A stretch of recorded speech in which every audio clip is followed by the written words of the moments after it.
Alhamdulillahilladzi ja'alana wa jama'ana fi hadhil lailatil mubarakah. Asyhadu an la ilaha illallah wa asyhadu anna Muhammadan abduhu wa rasuluh. Allahumma fasholli wa sallim wa barik ala sayyidina wa habibina wa syafi'ina wa maulana Muhammadin wa ala alihi wa ashabihi wa man tabi'ahu wa mawala. Amma ba'du, faqala ta'ala fi ayatihil karimah. A'udzu billahi minasy syaithanir rajim. Bismillahirrahmanirrahim. Qul in kuntum tuhibbunallaha fattabi'uni yuhibbukumullah wa yaghfir lakum dzunubakum wallahu ghafurur rahim. Wa qala Rasulullah sallallahu alaihi wasallam, thalabul ilmi faridatun ala kulli muslimin wa muslimatin. Sadaqallahul aliyul azim wa balagha rasuluhun nabiyul habibul karim. Wa nahnu ala dzalika minasyahidin wa syakirin walhamdulillahi rabbil ma'asyiral muslimin wa muslimatin hadirin wal hadirat jamaah musalla Nurul Iman. Para bapak dan para ibu, para pemuda, para pemudi, para sepuh, para asatidz, para ujaz yang sama-sama hadir kumpul, yang kesemuanya insyaallah dimuliakan Allah Subhanahu wa taala. Amin. Pertama-tama marilah kita panjatkan puji syukur kehadirat Allah yang alhamdulillah kembali kita dipertemukan pada kajian malam Jumat di mushola kita Nurul Iman. Semoga apa yang menjadi harapan, niat kita, cita-cita kita, keinginan kita semuanya dikabul oleh Allah Subhanahu wa taala. Salawat salam tetap tercurah, terlimpah keharibaan junjungan kita Kanjeng Nabi Muhammad kepada keluarganya, para sahabatnya, para pengikutnya dan seluruh umatnya, dan kita semua yang selalu mengharapkan syafaatnya. Amin ya Allah ya Rabbal alamin. Hadirin wal hadirat, Bapak Ibu jamaah taklim rahimakumullah. Kita kembali malam ini kepada materi Nasoihul Ibad yang pertama, dan dilanjut dengan Tafsiratu Tholibi, yaitu kita membuka Nasoihul Ibad di halaman 26 ya. Bismillahirrahmanirrahim. Bismillahirrahmanirrahim. Allahumma aftah alaina, Allahumma aftah alaina bi-hikmatika, wansur alaina, rahmataka, ya dzal jalali wal ikram. Allahumma aftah lana, bi-futuhil arifin.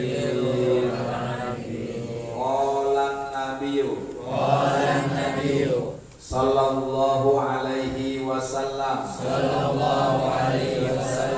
aslu jami'il khotoya,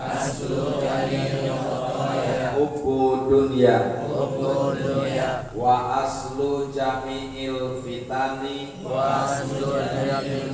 man'ul musri, wa zakati, Kila al-mukirru bitaksiri abadan mahmudun wal iqraru bitaksiri alamatul qabul. Ya. Kembali kita kepada makalah yang ke-24, yang mana ini adalah salah satu hadis Nabi kita Muhammad sallallahu alaihi wasallam, yang mana beliau telah bersabda sumber semua kesalahan adalah cinta akan dunia. Ini sumber. Jadi artinya kalau manusia terlalu cinta kepada dunia, maka akan timbul fitnah dan kesalahan. Apa kesalahannya? Karena dia melupakan yang hakiki. Karena manusia kalau sudah melupakan yang hak, sehingga dia tidak akan mengingat kepada yang mencipta. Apa yang ada di pikiran dan otaknya adalah dunia. Padahal dunia itu jelas adalah tempat pengembara. Dan terbukti orang tua kita sudah tidak ada, ini tandanya kita pun sama seperti mereka. Maka kalau Nabi mengatakan sumber semua kesalahan adalah cinta akan dunia, jadi manusia akan selalu berbuat salah, manusia akan selalu celak, manusia akan selalu lupa ketika orang tersebut terlalu mencintai dunia sehingga yakin bakal melupakan akhir. Karena orang yang sudah terlalu cinta dengan dunia, ogah ngaji, ogah sholat, ogah ibadah, ogah zikir. Tapi kalau orang masih mau ngaji, mau sholat, mau yang lain-lain ibadah, ini tidak bisa disebut cinta dunia. Karena kita dua-duanya perlu, karena kita dua-duanya pengen. Sebagaimana dalam Al-Quran doanya, Rabbana atina fid dunya hasanah wa fil akhirati wa qina adzaban. Jadi kita mah mengambil pertengahan. Dunia hayang, akhirat komo. Dunia pengen senang, akhirat lebih-lebih. Ketika tidak kita temukan kesenangan dunia, jangan putus asa, masih ada kehidupan akhirat. Kenapa harus kita lebih kepada akhirat, lebih cenderung kepada akhirat? Karena akhirat mah tidak ada perpindahan lagi dan bukan tempat yang sementara. Tapi di alam dunia, meskipun ratusan tahun, bahkan ribuan tahun, bahkan jutaan tahun, tetap pada akhirnya mati-mati juga. Tapi kalau di akhirat mah tidak ada kematian. Tidak ada kematian. Namun di akhirat ada kematian, tahlil deh baik orang. Ya, ngaji lagi aja. Di akhirat mah nggak ada dagang, nggak ada bisnis, nggak ada perusahaan, konveksi, tukang sablon, tidak ada Indomart, tidak ada Alfamart, tidak ada pekerjaan, sholat nggak ada, masjid nggak ada, yang ada hanya nikmat dan sengsara. Nikmat di surga, sengsara di neraka. Jadi udah nggak ada kerja. Karena di sana bukan manusia, di sana adalah ruh. Kalau manusia di alam dunia seperti kita di sekarang. Ya, kita sekarang ini adalah makhluk dunia, tapi jirim kita, wujud kita, bentuk kita tidak akan ada di akhirat. Karena ini mah cuman kerangka. Sementara ruhnya rahasia. Orangnya ganteng, nggak ada yang tahu rohnya ganteng apa tidak. Tuh. Jasadnya cantik, montok, bahenol, wallahu alam, rohnya gitu enggak. Tuh, kenapa? Karena roh dan jasad itu berbeda. Roh bakal diambil oleh Allah ke atas langit yang ketujuh, sementara jasad Allah lempar ke dalam bumi, disodakohkan kepada cacing tanah. Udah selesai. Ya, nah maka oleh karena itu kalau manusia terlalu cinta kepada dunia, maka akan timbul kesalahan, akan timbul kerusakan, akan timbul bencana. Apa bencananya? Orang tersebut lupa kepada Allah dan yakin bakal meninggalkan kewajiban. Sedangkan sumber semua fitnah adalah tidak mau membayar 1/10 harta, atau disebut tidak mau mengeluarkan zakat. Hati-hati orang kaya yang punya usaha, yang konglomerat, yang uangnya miliaran, triliunan, sayang dia mengeluarkan 1/10 harta zakat. Padahal yang harus dia keluarkan bukan milik dia, tapi milik orang lain. Kata Nabi, ingat, di dalam hartamu ada hak orang lain, ada hak fakir miskin yang wajib diberikan. Kenapa? Karena justru Allah Subhanahu wa ta'ala mengeluarkan hukum zakat agar harta orang itu bersih sehingga berkah ketika sudah dikeluarkan zakatnya. Tapi kalau harta yang belum dikeluarkan zakatnya, posisinya masih dalam keadaan kotor, maka buang kotorannya supaya bersih. Tuh, ya. Nah, maka orang yang tidak mau mengeluarkan zakat dari 1/10, maka ini sumber fitnah, sehingga hartanya nanti bukan membuat dia bahagia, justru karena harta dia akan sengsara, karena harta dia akan masuk neraka. Kenapa? Karena terdapat di dalam hartanya hak-hak orang lain yang tidak diberikan. Jadi harus kita berpikir, kalau misalnya 1 juta zakatnya cuma 25.000, kecil tidak? Kecil. Kalau cuma 1 juta mah setan juga nggak bakalan ngegoda. Kalau cuma 1 juta zakatnya 25.000, kalau 1 miliar berapa? Iya. Kalau 1 miliar berapa? 250 juta. Itu zakatnya doang. Kira-kira digoda nggak sama setan? Digoda lah, kata setan. Mendingan beli Innova loh. Kalau cuma 25.000, sanggup cek setan yang goda lagi. Ya, karena tanggung 25.000 mah siapapun nggak sayang lah, keluarin aja. Seperti zakat fitrah setahun sekali cuma 3,5 liter, berapa? 40.000 atau 50.000 setahun sekali. 1 hari 100 perak pun belum tentu. Tapi kalau nilainya sudah ratusan juta, digoda oleh setan. Ketika dia mau mengeluarkan uang zakat sebesar 250 juta, digoda oleh setan. Mending beli sawah, mending beli rumah tuh, akhirnya nggak jadi zakat gitu ya. Nah, ini bahaya. Karena apa? Karena akan terjadi sumber fitnah ketika orang menahan 1/10 hak orang lain, zakat dan sedekah. Makanya as-shadaqatu tadfa'ul bala. Sedekah akan mampu membuat manusia terhindar dari mara bahaya, baik dunia maupun akhirat. Dalam keterangan man'ul usri wa zakati, ditinjau dari segi bahasa, terjadi hubungan maktuf dengan maktuf alaih. Yang maktufnya bersifat umum, sedangkan maktuf alaihnya bersifat khusus. Hal itu dinamakan atful ami alal khossi. Karenanya al-usru menunjukkan zakat tertentu. Zakat tertentu yaitu tanaman yang mengenyangkan. Misalnya orang menanam padi. Padi ini adalah makanan pokok, dan ketika orang tersebut panen yang cukup daripada syarat-syarat zakatnya, ya, maka nisab kategorinya. Kalau sudah mencapai nisab, berarti petani yang menanam tanaman yang mengandung kekuatan seperti makanan pokok padi, maka dia wajib mengeluarkan zakat.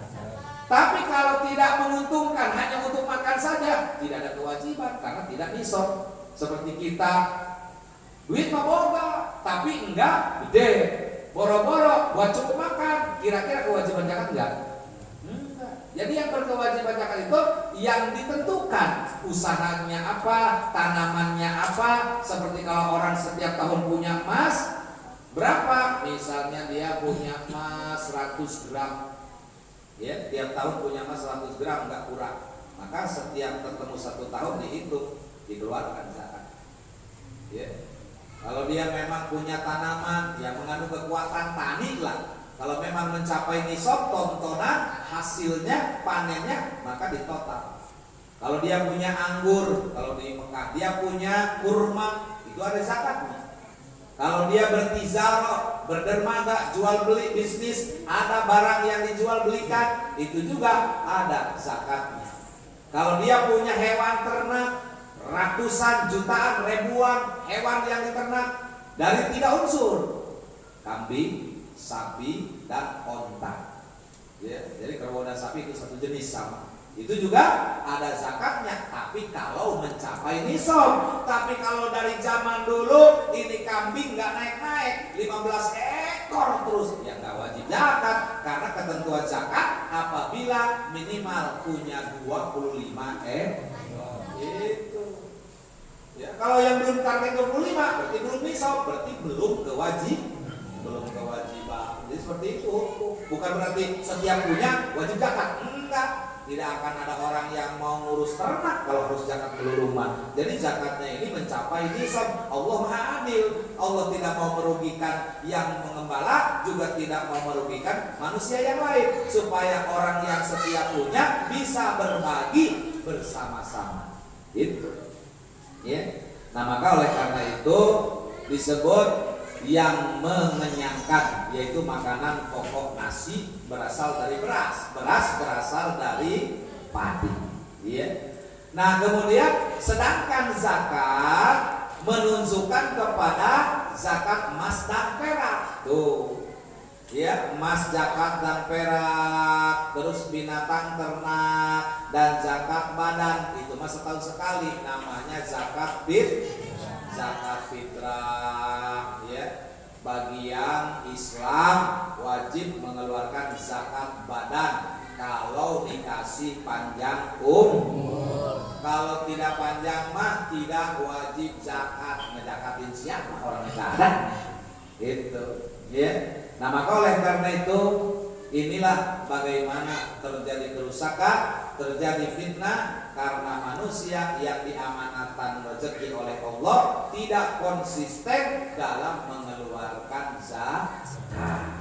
Jadi ada yang wajib, ada yang sunnah, ada sedekah, ada zakat. Hari sedekah mah tidak harus menghitung 1 tahun, kapan saja, berapa saja, apapun bentuk yang kita ingin sedekahkan. Karena sedekah itu tidak mesti hanya dengan harta.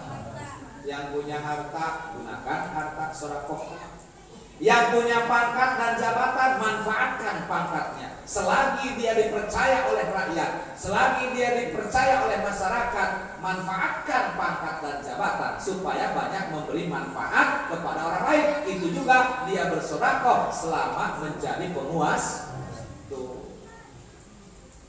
Dia tidak punya pangkat, dia tidak punya harta, dia punya ilmu, sedekahkan ilmu supaya ilmunya bermanfaat kepada orang lain.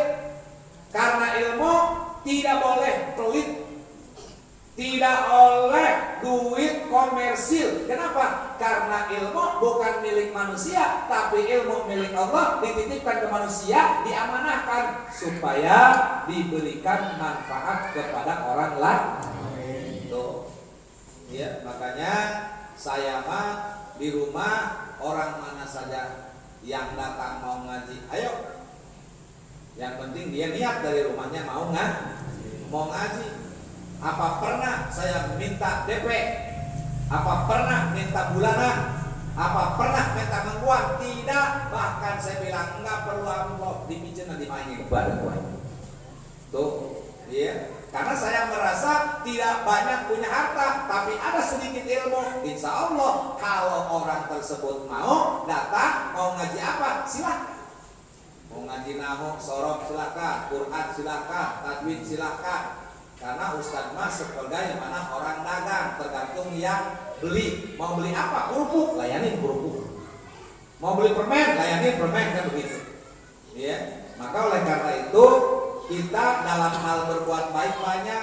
Ya, yang punya harta dengan hartanya sedekahkan. Yang punya tenaga, ya keluarkan tenaga.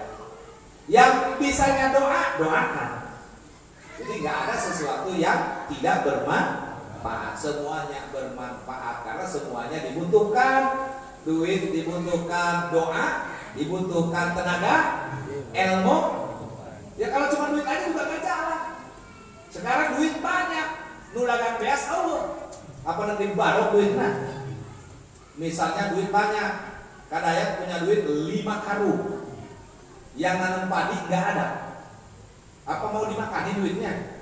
Apa mau dimasukkan tuh ke dalam itu?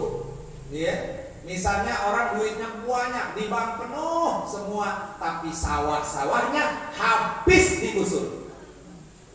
Nanti di akhir zaman yang paling mahal adalah beras. Duit aja tidak lebih penting, tapi lebih penting itu makanan. Sebab orang pada punya duit, tapi mau beli apa? Di sekarang bagaimana? Tidak mahal. Tanahnya, sawahnya udah BTN semua. Yang dulu kita melihat dengan seujung pandangan kita, daerah manapun, Karawang, Cianjur, Sukabumi, Banten, Cimanuk, sampai Bekasi, Karawang, semuanya itu dari ujung ke ujung adalah sawah. Sekarang komplek kabeh. Ini secara logika. Yang biasanya orang nanam padi sekarang mah jadi rumah. Terus kira-kira nanam padinya di mana tuh?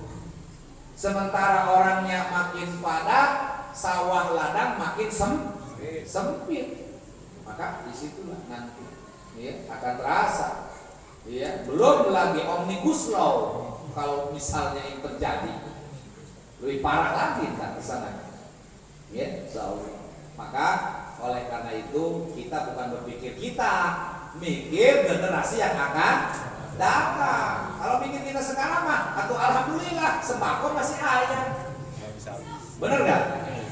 Ya kalau mikir sekarang mah, yang saya sampaikan ini bukan saat sekarang, tapi bahasanya nanti di akhir zaman. Kalau sekarang makan RT masih beres sembako. Nah, itu diberes wingkun tadi. Tuh ya, alhamdulillah tiap kelurahan turun sembako, lockdown jalan sembako ada.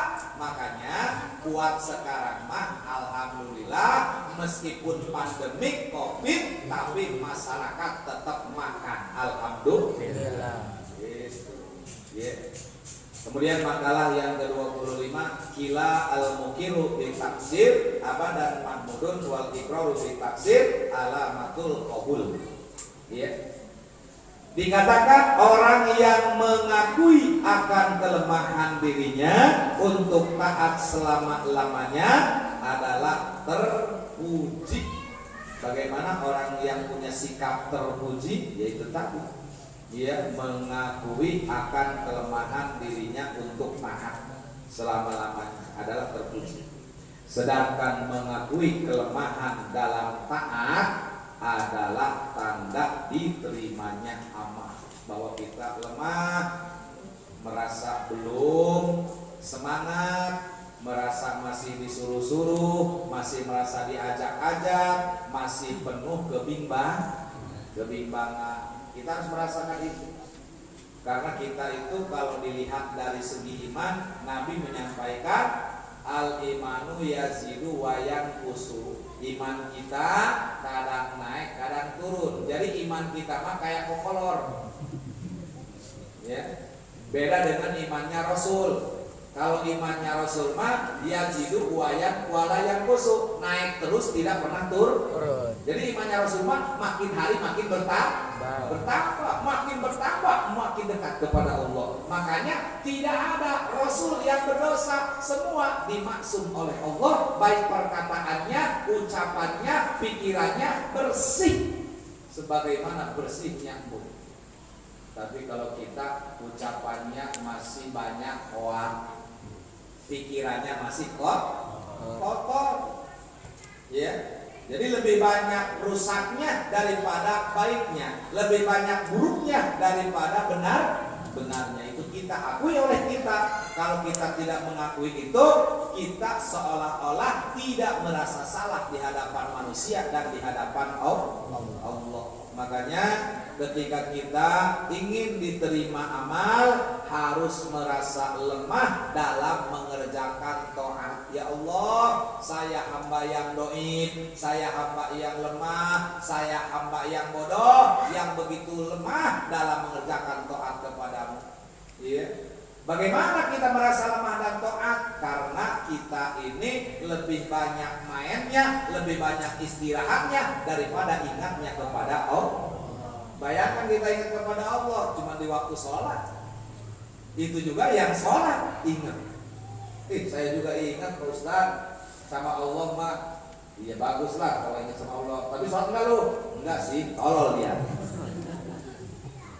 Ingat apaan? Yang namanya orang ingat itu zikrullah adalah sholat. Karena orang yang sholat adalah betul-betul tanamkan mengingatnya kepada Allah. Dia takbir Allahu Akbar. Kemudian itulah vertikal. Itulah namanya vertikal. Hablum minallah. Hubungan kita dengan manusia di mana mengingat Allah adalah pada saat menghadap ke kiblat baca takbiratul ihram. Kalau cuma ngomong doang mah, saya juga ingat sama Allah. Tiap waktu juga ingat. Sholat enggak loh? Enggak. Bohong itu namanya. Bahwa kirbun, barang siapa mengaku ingat kepada Allah tapi tidak sholat, berarti bohong. Maka orang yang membuktikan kecintaannya, ketaatannya, mengingatnya kepada Allah, yaitu bisa kita aplikasikan di dalam sholat. Sementara jarak sholat berapa jam? Sementara sholatnya cuma 5 menit. Tuh jarak sholat jam 12, jam 1, jam 2, jam 3, jam 4 jam. Jam 5, jam 6, 2 jam. Jam 6, jam 7, 2 jam. Dari isya ke subuh lebih panjang lagi. Dari subuh ke zuhur panjang lagi. Berarti panjangnya waktu inilah lebih banyak kita sia-siakan daripada mengingat kepada Allah. Ya. Tapi sebenarnya ingat kepada Allah tidak mesti hanya di dalam sholat kudu nama. Di pekerjaan ingat Allah, di jalan ingat Allah, di rumah ingat Allah. Dengan mengingat Allah kita zikir dalam hati. Allah, Allah, Allah, ingat sama Allah. Supaya apa kita selalu ingat Allah? Supaya terpelihara dari pikiran yang kotor, dari tindakan yang rusak, dari omongan yang tidak baik. Itu. Jadi kita merasa dipantau oleh Allah. Kita merasa diperhatikan oleh Allah. Dan siapa yang merasa diperhatikan oleh Allah, maka dia tidak sembarangan bertindak karena ada CCTV mengawasinya. Begitu. Ya. Nah maka oleh karena itu, biar bagaimanapun amal yang harus diterima, amalan-amalan kita yang tidak seberapa. Sedangkan kita tidak banyak amal kecuali hanya amalan yang sedikit. Itu pun kalau tidak disertai dengan ilmu, khawatir akan sia-sia. Bagaimana supaya tidak sia-sia? Mari kita bersama-sama dorong ibadah kita dengan terus mentakmirkan sholat, yakni bertolabul ilmi. Sampai kapan? Sampai datang ajal kepada kita. Wa'bud rabbaka hatta ya'tiyakal yakin. Terus ibadah kepada Tuhanmu sampai datang kepada kematian. Itu. Baik, hadirin jamaah rahimakumullah. Kita selanjutnya buka yaitu tafsiratu thalibin, ya. Kenang-kenangan bagi orang-orang yang menuntut ilmu.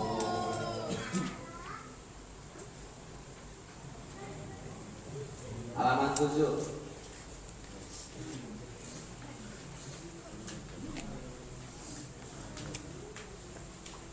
Rukun wudu. Ya. Kita sekarang belajar rukun wudu. Akurkan apa yang sudah kita kerjakan setiap saat dengan yang ada di sini. Ya. Kalau ada yang tidak sesuai, sesuaikan. Kalau ada yang tidak benar dengan ini, benarkan. Apa yang kita lakukan setiap hari, Bapak Ibu, perhatikan harus bersama-sama berdasarkan petunjuk ya. Nah, maka di dalam rukun wudu kita singkat ada 6. Ini rukun. Kenapa disebut rukun? Karena pokok. Kalau tidak salah satu ini dikerjakan berarti batal. Tidak sah wudu kita kalau yang namanya rukun tidak dikerjakan kecuali sunnah. Ya. Yang pertama niat dibarengkan dengan membasuh wajah yang awal. Wajah yang awal maksudnya basuhan yang awal ketika membasuh wajah. Di situ kita menghadirkan nih. Jadi ini basuhan yang pertama Bapak Ibu harus mampu meratakan anggota wajah. Itu ya. Jadi niat dibarengkan dengan membasuh wajah yang pertama prakteknya. Yang kedua membasuh wajah itu hitungan. Hitungannya 1 niat 2 membasuh wajah. Prakteknya bareng. Ya basuh wajah, ya hatinya nih.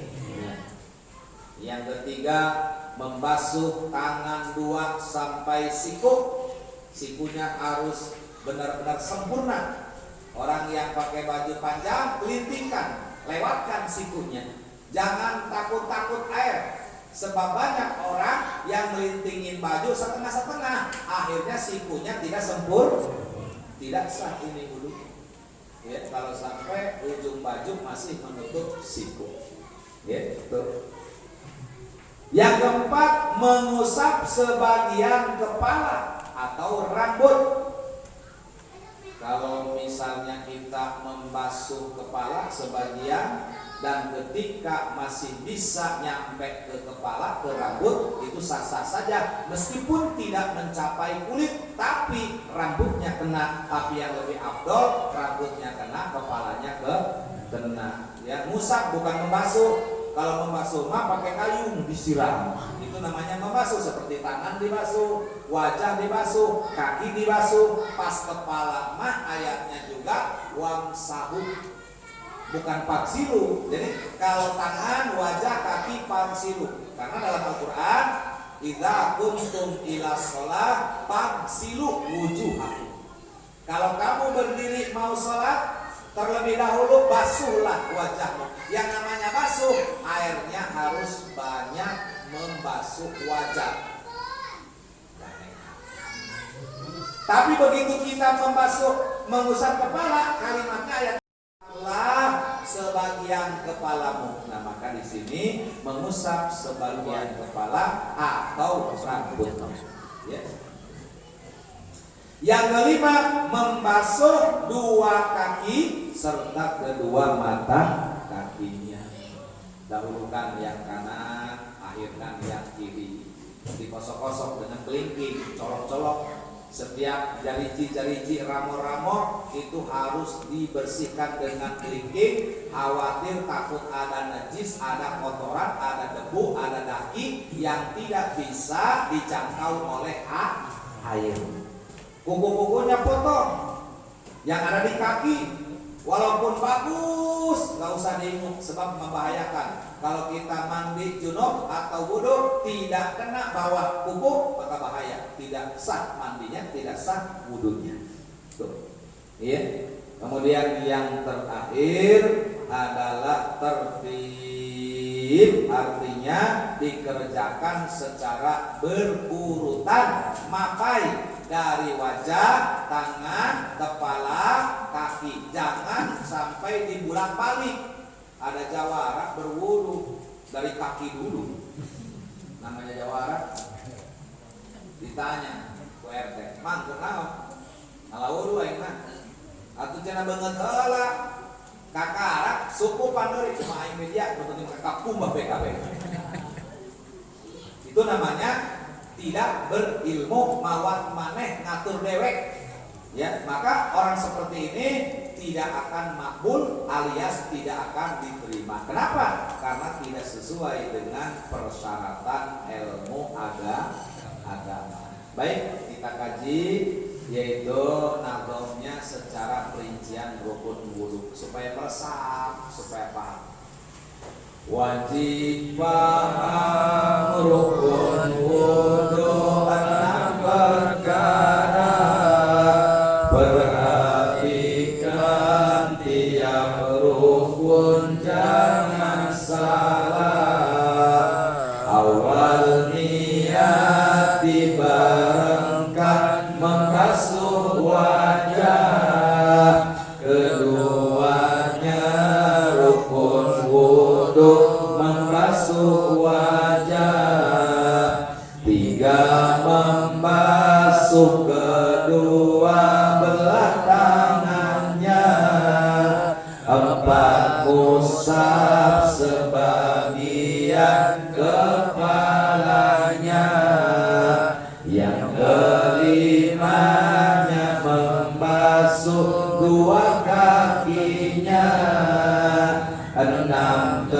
tertib dikerjakan semuanya.